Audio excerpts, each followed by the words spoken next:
America और रूस के बीच जारी तनाव अब एक खतरनाक मोड़ पर आ चुका है। नमस्कार, मैं हूं आपके साथ विभा उपाध्याय और आप देख रहे हैं न्यूज़ 18 बिहार झारखंड का डिजिटल प्लेटफॉर्म।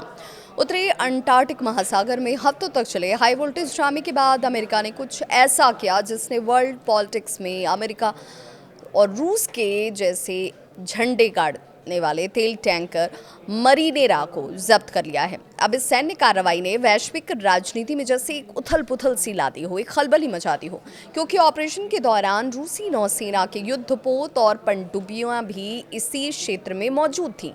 इसके अलावा कैरेबियन सागर की बात करें तो यहाँ पर भी वेनेजुएला से आ रहे एक तेल टैंकर को भी अमेरिकी कोस्ट गार्ड ने पकड़ा है। अमेरिकी होमलैंड सिक्योरिटी सचिव क्रिस्टी नोएम ने कहा है और उनका ये स्टेटमेंट है कि दोनों जगह सफल मिशन की पुष्टि की जाती है। घोस्ट फ्लीट ये शब्द का इस्तेमाल किया गया। घोस्ट फ्लीट के खिलाफ एक बड़ी चोट के तौर पर आप इस कार्रवाई को देख सकते हैं।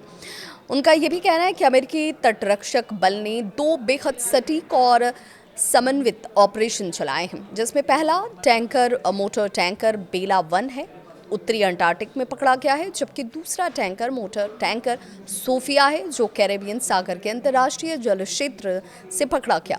ये दोनों जहाज या तो हाल ही में वेनेजुएला में खड़े थे या फिर प्रतिबंधित तेल लेकर वहां की ओर आगे जा रहे थे। इससे पहले यूएस यूरोपियन कमांड की बात करें, उसने भी बुधवार को पुष्टि इस बात की कि वेनेजुएला के तेल व्यापार से जुड़े रूसी टैंकर मरीनेरा की बात करें, मरीनेरा ने अमेरिकी सेना और कोस्ट गार्ड ने संयुक्त ऑपरेशन के दौरान अपने नियंत्रण में ले लिया है। फेडरल कोर्ट के वारंट के आधार पर भी एक तरीके से माना जाए तो ये कार्रवाई जो है वो प्रतिबंधों के उल्लंघन के आरोप में भी की गई है, ये भी दावा किया गया। आपको ये भी बताते चलें कि ये कार्रवाई वेनेजुएला के राष्ट्रपति जो निकोलस मादुरो हैं, उनकी गिरफ्तारी के कुछ ही दिनों के बाद हुई है। अमेरिकी स्पेशल फोर्सेस ने कराकस में ऑपरेशन चलाया और मादुरो को पकड़ा था और उन्हें नशीली दवाओं की तस्करी के आरोपों में मुकदमे के लिए अमेरिका लेकर जाया जाता है। वेनेजुएला के वरिष्ठ अधिकारियों ने कहा कि अपहरण करार देते हुए ये कहा जा रहा है कि अमेरिका वेनेजुएला के विशाल तेल भंडारों को हड़पने की साजिश रच रहा है। हाल के वर्षों में ये बहुत कम देखा गया है कि अमेरिकी सेना ने रूसी झंडे वाले किसी भी वाणिज्यिक जहाज को इस तरीके से समुद्र के बीचों बीच जब्त कर लिया हो या पकड़ लिया हो।